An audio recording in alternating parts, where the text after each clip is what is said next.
Well, good Sunday afternoon, grandkids. It's time for another one of our weekly Bible memory verses. This time is from chapter 15 of Romans, verse 1. Romans 15:1. We then that are strong ought to bear the infirmities of the weak and not to please ourselves. Our salvation, our relationship with God comes with some orders that we are to live for Christ. We are to help others. So let's break this down a little bit. We then, that's a timing. We then, what then?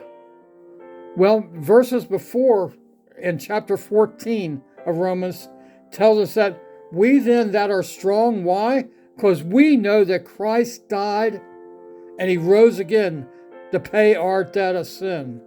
Because we know that, that makes us strong. We know that we are going to have to stand before God one day and give an account for ourselves. We know that, so we want to live ready for that. We then that are strong, why else?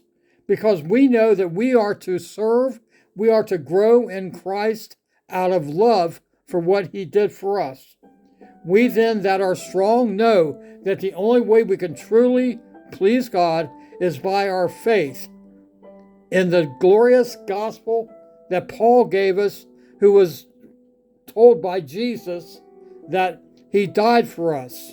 They buried him, and he rose from that grave, and he died while he was shedding his precious blood to give us life everlasting with Jesus Christ.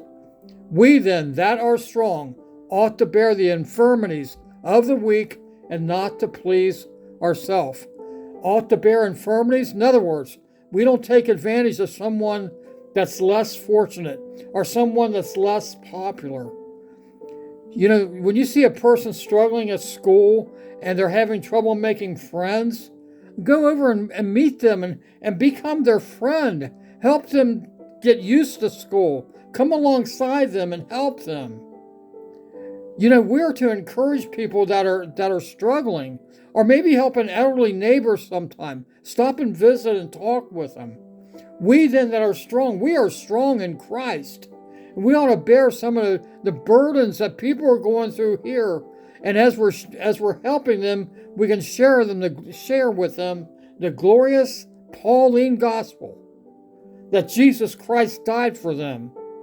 He shed his blood for them. He was buried and he rose out of that grave that they could have the same hope of heaven that we have. Love you guys.